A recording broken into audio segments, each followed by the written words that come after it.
Salve, salve galera, meu nome é Antônio Carlos, eu sou advogado. Esse vídeo está sendo feito para o canal Direito no Popular, aquele canal maravilhoso que fala de maneira descomplicada tudo e mais um pouquinho que você precisa saber sobre direito. E hoje nós temos essa fera brabérrima do direito, ele é advogado, ele é ator e vai falar com a gente sobre sustentação oral, sobre a maneira de se comunicar, a maneira de chamar atenção na hora que você está divagando suas ideias e principalmente é quase uma PNL, né? Ele vai falar sobre tudo.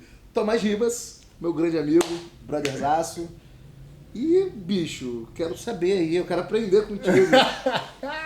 Quero aprender, tô engatinhando na advocacia, acho importante saber. Todo conhecimento é bem-vindo.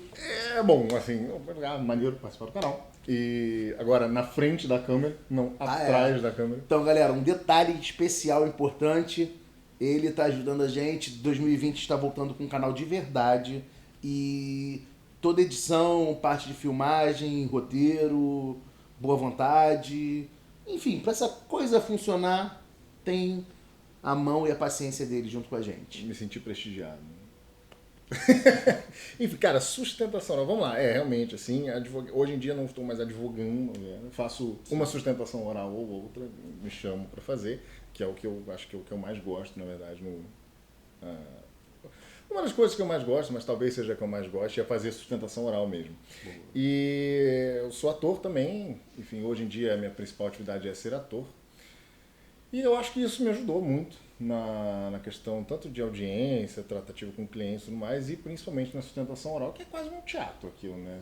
A sustentação oral e júri, eu acho que é o que mais se aproxima do... O júri, né, na verdade, o júri, eu acho que ele é um teatro, propriamente dito, né? A maneira da imposição da voz, aquela encenação, aquela rasgaceda para falar do outro, né? Do será que você adversa. Você quer socar ele, mas ele é excelente, um brilhante advogado ali falando na sua frente, né? Um senhor, uma senhora querida, né?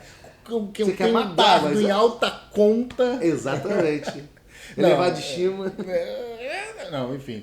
Cara, sustentação oral é um negócio complicado. Você lembra que quando eu fui começar, eu fui estagiar e tal, e aí tinha as coisas, fui no criminal, e aí tinha aquela coisa da sustentação oral. Aí eu falava assim, e muita gente dizia já na faculdade, sustentação oral não adianta, não sei o quê, a galera fica nessa onda de que não adianta. Aí depois você começa a conhecer pessoas que dizem, não, adianta, é difícil, mas adianta.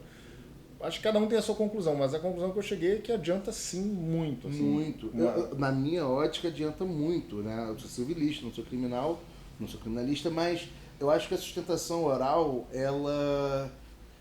você consegue tirar a frieza do papel. Uhum. Porque assim, o advogado quando ele está escrevendo, mal ou bem, ele depende da pessoa que vai ler, ele depende de entonação, da maneira que isso vai ser trazido, né, para a realidade. Quando o advogado está lá para falar, para representar o cliente, ele é a personificação do cliente. Sim. E, obviamente, quando o advogado é cordial, é educado, sabe falar, tem a questão da entonação para chamar atenção.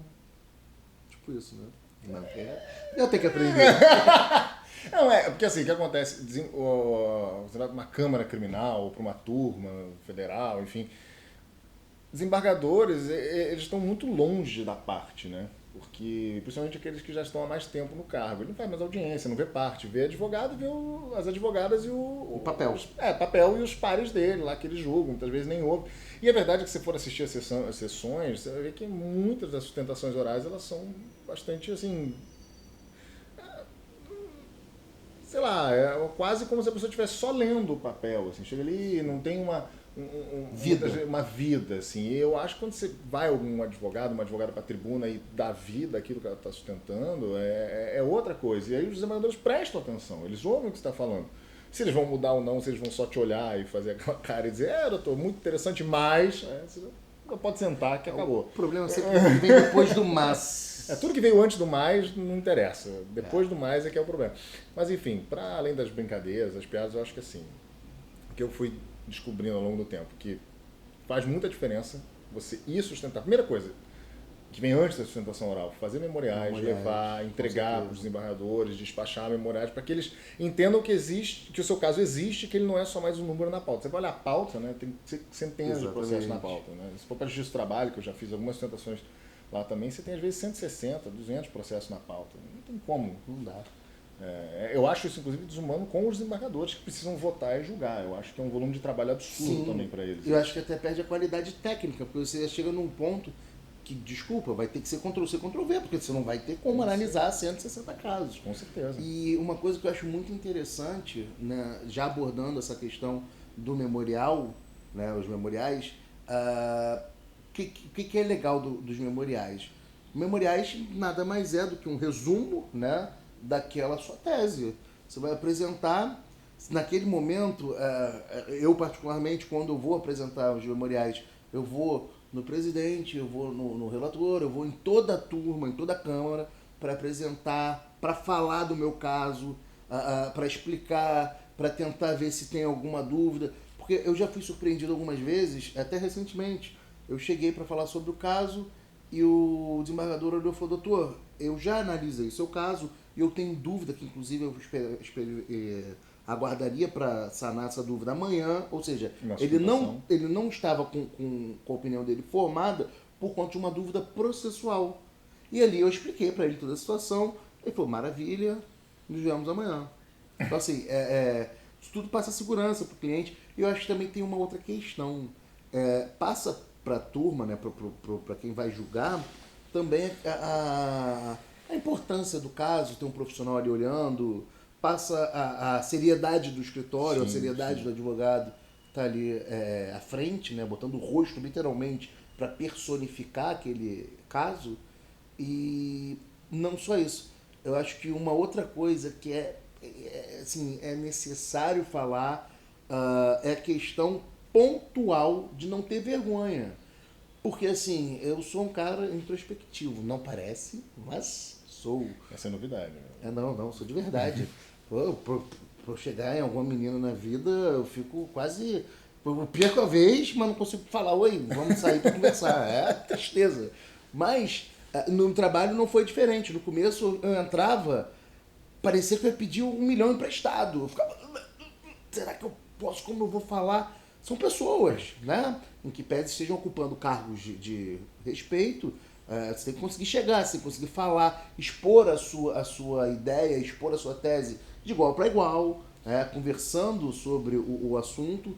E eu acho que esse é o ponto mais importante. Eu vejo muita gente na sustentação, não sei se é vergonha, se é falta de prática, mas que não consegue nem falar.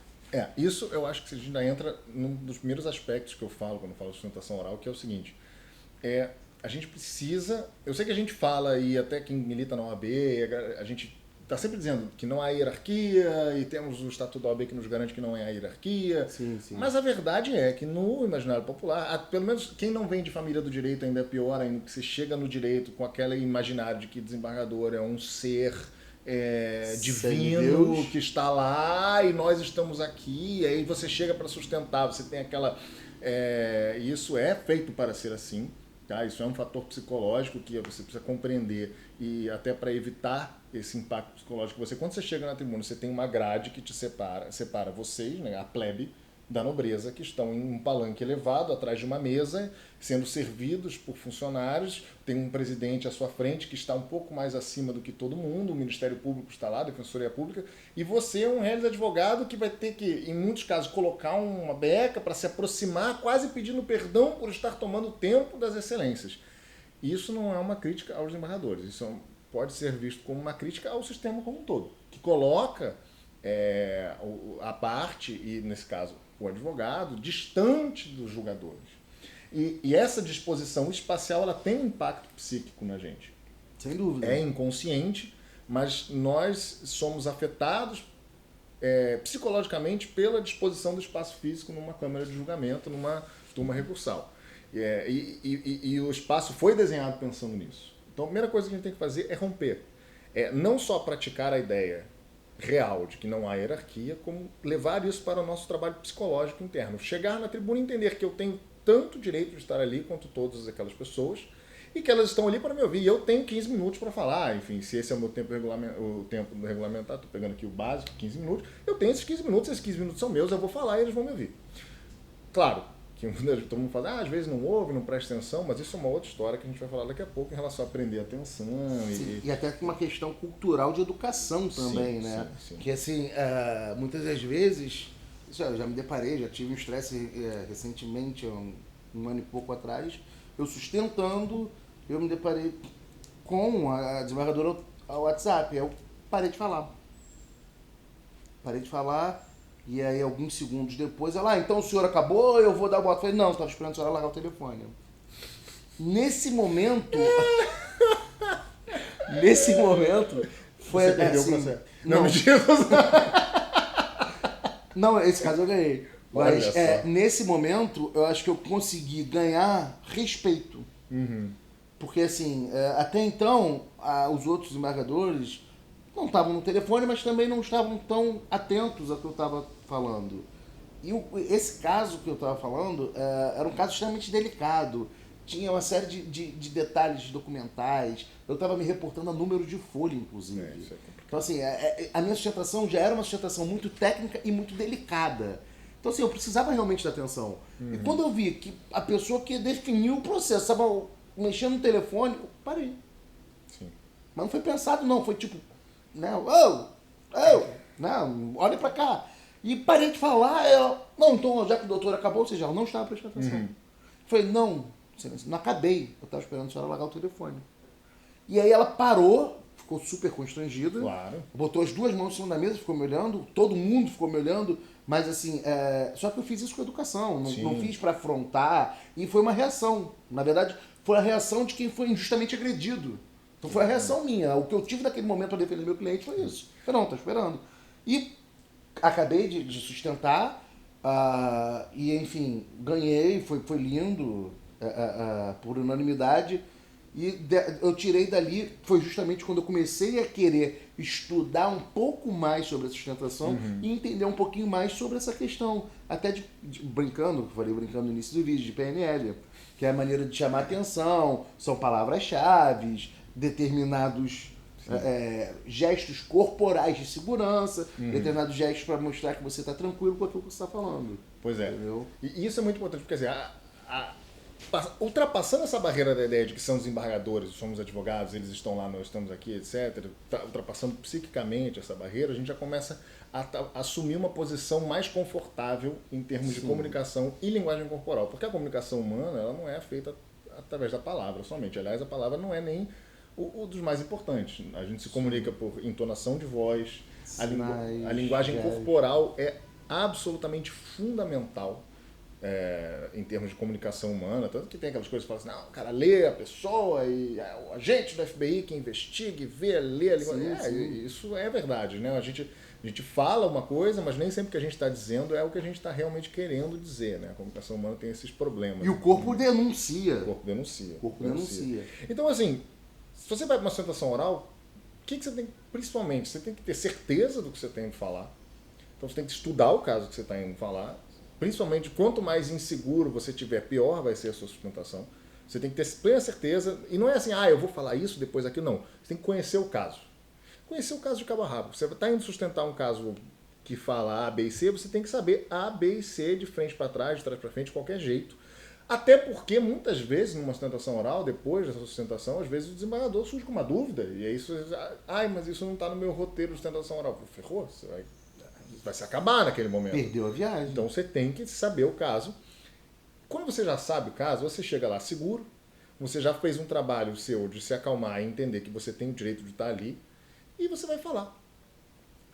O Antônio falou uma questão aqui da sustentação técnica, de citar folhas. Muitas vezes isso é necessário, porque às vezes a gente precisa realmente apontar. Infelizmente. Infelizmente, precisa apontar questões técnicas que estão ali e etc, etc. Mas o que eu gosto sempre de fazer é fazer uma parte técnica, porque é necessária, mas você tem que ter uma parte humana na tua sustentação. Com certeza. Você tem que ter uma parte que vai mostrar para o desembargador que existe um fator humano por trás daquilo. Isso até é interessante. Eu fui fazer uma sustentação oral para um amigo meu de negócio civil e, assim, sinceramente, eu não entendo nada de civil. Mentira, assim, não entendo nada. Eu entendo básico, mas não sei. Eu trabalhava com criminal e trabalhista, assim. Agora, ele falou, não, Tomás, pô, o caso do vovô. O vovô era o avô desse meu amigo, que era quase um avô pra mim também. Um cara que, pô, desde criança eu frequento a casa dele. O cara é meu amigo de infância. E o vovô, pô, tinha contratado seguro de vida, e aí a seguradora, que é de um banco, tinha sacaneado, enfim. Aí ele falou, cara, a gente ganhou na primeira instância, mas eu tô preocupado porque a gente tinha uma questão lá de representação, porque o vovô morreu, aí a gente, na época eu fiz, não é minha especialidade, aquela coisa de fazer pra família, entrei em nome da minha avó e tinha que ter entrado, não, entrei em nome do espólio, tinha que ter entrado em nome da minha avó, que era beneficiária, ele me explicou que ele tinha feito isso errado mesmo, mas que a juíza de primeira instância tinha passado por cima disso, mas que o banco ia vir com tudo em cima para dizer que tecnicamente estava errado. E havia uma chance dos embargadores de reverterem a situação, porque efetivamente estava errado. Assim, claro que o direito não é só a letra da filha da lei, aliás, foi o que eu disse na tribuna. Então, a gente apresentou memoriais, eu cheguei lá e comecei a sustentação, os primeiros 3, 5 minutos, falando da questão técnica, dizendo, ganhamos em primeira instância por causa disso. Realmente o banco está alegando agora no recurso que teria que ter sido em nome da beneficiária e não em nome do espólio, e isso, tudo bem, de fato é real, mas isso foi superado em primeira instância, até porque a beneficiária é também como é que é aquele negócio? Inventariante, eu já esqueci, né? Inventariante, e os outros herdeiros também eram beneficiários, então que podia trocar uma coisa pela outra, enfim, a juíza tinha aceitado essa tese. E a advogada do banco tinha falado primeiro. E ela foi super, porque a técnica, porque a lei isso, a lei aquilo, e ficou uns 15 minutos falando de lei, de tese, aqui. Eu falei, olha, eu acho que pode superar, e teve um dano moral, não sei o quê. Eu falei, agora dito isso, eu gostaria de dizer a Vossa Excelência o seguinte, que o banco sustentou aqui falando de leis e de questões técnicas, e só falou de questões técnicas porque a verdade é que a única coisa que eles têm para alegar são questões técnicas, porque e processuais, que eram questões processuais. Porque se nós formos para o direito, nós estaríamos do direito do lado do nosso lado. Foi mais ou menos isso que eu disse assim, e excelências, já dizia Carlos Drummond de Andrade, as leis não bastam, os lírios não nascem das leis. E para que nós possamos atingir a justiça nesse caso, precisamos de um elemento para além disso, que é o fator humano, calor humano. E esse calor humano vem de vossas excelências, que, para muito antes de desembargadores, são seres humanos. E aí fui. E aí comecei a falar, aí falei... Bonito, vou apelar de vez em quando para esse lado aí. E aí eu fui explicando assim, que o vovô tinha contratado um seguro de vida em 1985, 2 seguros de vida, e que o banco tinha... começou, depois de quando ele já estava bem velho, parou de mandar boleto para casa dele, meio de má fé, e aí com isso ele não pagou o boleto, porque não chegou, reclamou, não veio, cancelaram uma apólice, aí era a segunda apólice, ele já estava com Alzheimer, ferrado, aí ligaram para casa dele, aí quem atendeu foi a filha, e aí a filha atendeu, e aí falou, tem um débito. Eu falei, mas o débito, mas é porque tá muito caro, inclusive eu queria reclamar que tá estranho. Ela falou, não, mas esse foi o último aumento, não se preocupa, porque agora o beneficiário já fez 85 anos e aí não tem mais aumento. Aí ela falou, olha, mas no caso meu pai já tem 92, então tem uns 7 anos aí que já devia ter parado esse aumento. E aí no processo a gente dizia não só isso, mas dizia também que se fosse pelo Estatuto do Idoso, então tinha que ter parado isso com 65, né? Quer dizer, agora... Eu não sei. 60. Enfim... Já era ter parado. Aí falando, eu fui dizendo assim, gente, eu fiz o cálculo, né, durante 12 anos, o banco tinha enriquecido ilicitamente às custas do senhor, de 92 anos de idade, com Alzheimer, demência, e que sustentava a sua família com essa e que tinha feito aquele contrato, enfim, fui falando das questões humanas, mas não quero me aprofundar porque isso é um caso concreto. Enfim, foi maneiro, falei do vô, no final, eu terminou a sustentação, eu olhei o meu amigo estava chorando.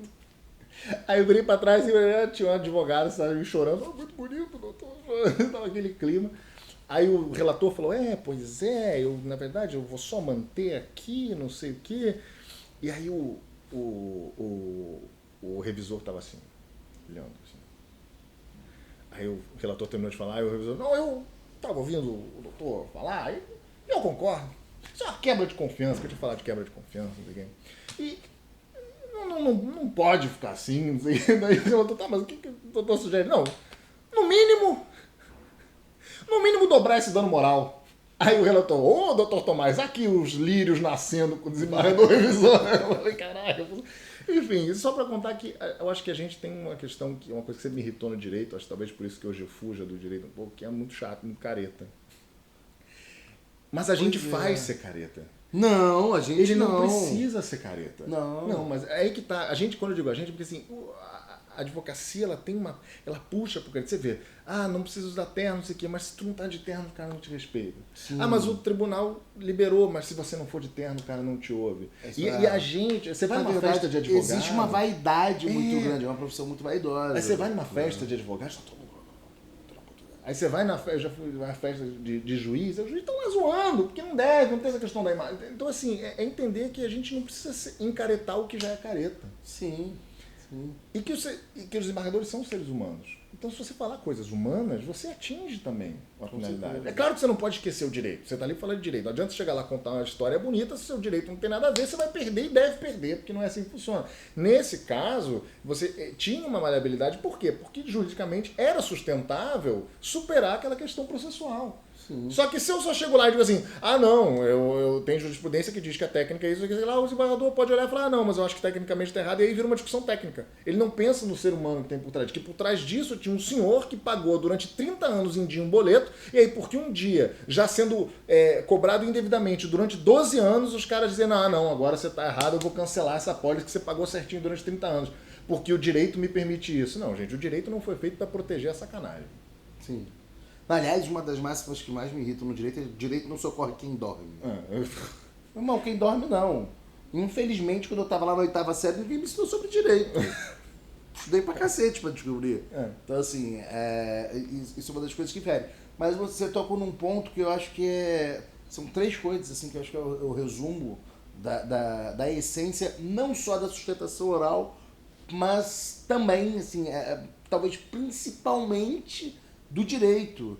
É a vida, é você mostrar que por trás daquela coisa, da letra fria da lei, existe o calor humano. Sim. E eu faço isso o tempo inteiro nas minhas peças, no meu escritório, eu personifico, eu trago a realidade, eu faço questão de mostrar a vida, a essência da vida, né, por trás de todos os atos.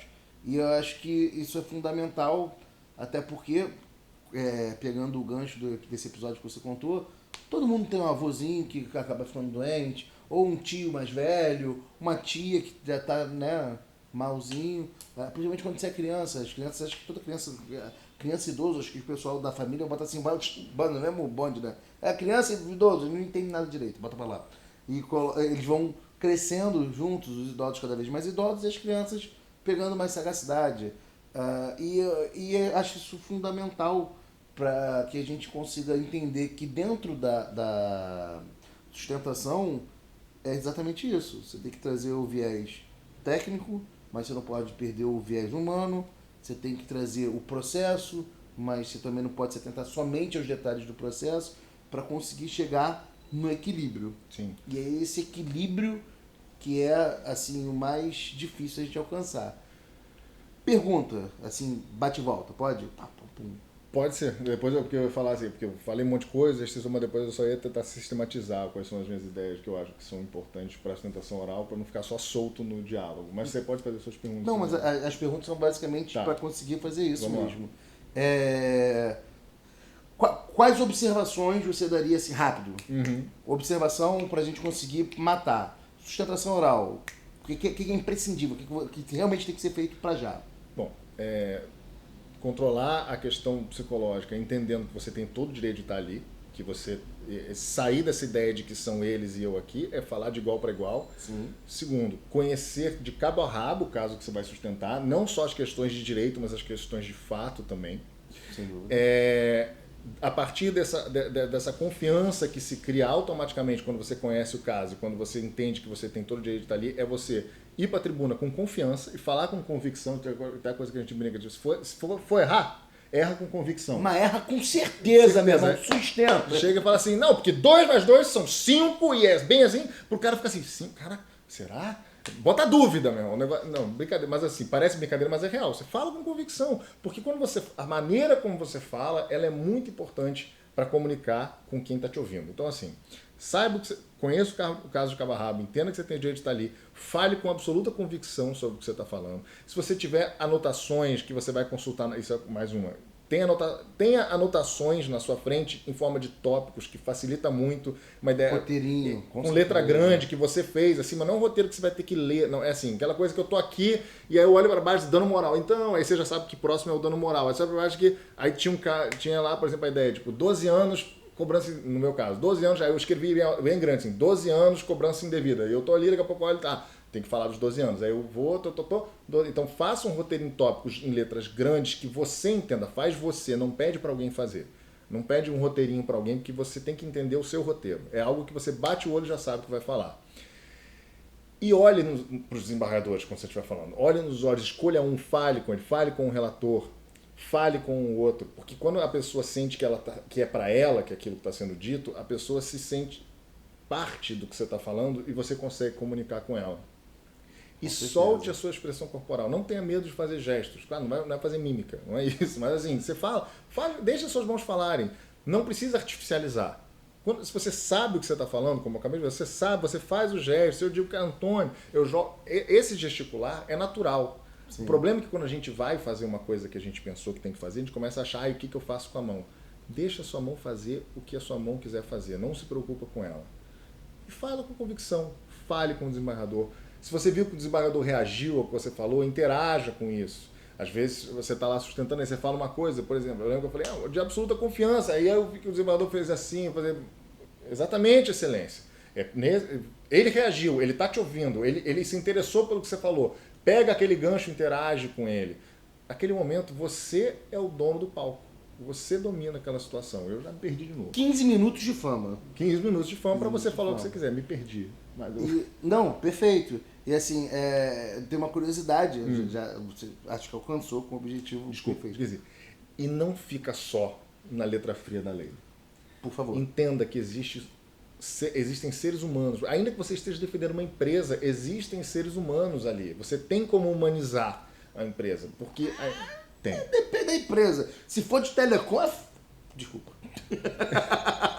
Aí você humaniza a outra parte, que está sendo um ser humano ruim, querendo criar uma empresa que gera empregos, com pessoas que dependem daquela empresa. Sim. Mas uma curiosidade agora, de verdade, que é, pra mim, eu sempre passo por isso, né? E acho que talvez seja esse o tesão que eu tenho na profissão. Acho que é por isso que eu amo tanto o direito. Toda vez que eu vou fazer uma palestra, que eu vou dar uma aula mais complicada, que eu tenho uma audiência que eu sei que vai pegar fogo, ou que eu vou sustentar, me dá aquele friozinho na barriga. Aí na hora a mão dá aquela suada, eu falo, meu irmão, agora é hora de mostrar realmente por que eu estudo tanto. E eu saio de lá renovado, que aquilo ali me dá um prazer, né? De tipo, cara, eu fiz o melhor que eu podia pro meu cliente dentro de tudo que eu estudei.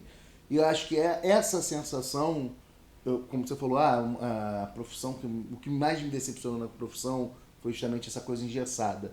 Eu acho que essa foi uma das coisas dentro da profissão que mais me dá prazer, que é o que me faz ter o gostinho de querer buscar mais uma aula, e mais uma palestra, mais uma sustentação e vitórias, independente de ganhar ou perder, isso faz parte do jogo, né? Não posso ser hipócrita e dizer que eu ganhei todas, não. Perdi muito, né? Ganhei muito também. E é o ciclo da vida. E o principal é isso, eu acho que é esse gostinho, essa adrenalina, né? Que faz parte da coisa. Sim. Pra mim. Tem mais algum detalhe, alguma coisa? Não, é só você falar essa questão do frio na barriga. O frio na barriga ele é muito bom, só tem que cuidar para ele não chegar num ponto que atrapalhe. Então, assim, uma coisa interessante é você já tá ali, você tá vendo que você é o próximo, ou faltam duas para sua vez sustentar. Deixa vir esse estado, deixa a adrenalina correr no corpo, que ela vai desgastando. O pico de adrenalina não dura muito tempo, dura no máximo uns 5 minutos. Então, se foi pra tribuna, bateu... Mas 5 minutos com você passando é a eternidade. Você chegou ali na tribuna, o coração acelerou, meu irmão, o pensamento fugiu, a ideia fugiu. Você se perdeu porque a adrenalina disparou. O que você faz? Não começa a sustentação. Boa tarde, excelências. pra estar aqui, Vossa Faz Excelência, aquele boa negócio tarde, não sei o odioso. quê. É um saco, mas faz porque enquanto você está fazendo isso, que é algo que não te exige nenhum intelecto, é só cumprimentar, a adrenalina tá saindo do sistema. Fala, conta tem uma historinha para contar inicial, dizendo, ó, esse caso, sabe, já pensa antes, né, de ir ali, pensar uma história para o seu caso, que eu vou falar. Ele gasta ali uns 2, 3 minutos falando qualquer bobagem e depois entra na sua sustentação que ela vai engatar melhor. Amém. É isso, galera. Bicho, obrigado. Valeu. Prazer. Aquela piadinha de sempre. Se gostar, manda pro amigo. Se não gostar, manda pro inimigo. Obrigadão. E dá like, dá sei lá o quê. E é isso aí. Dá like, curta, tem sininho. É no internet. Ajuda aí. Valeu. Valeu.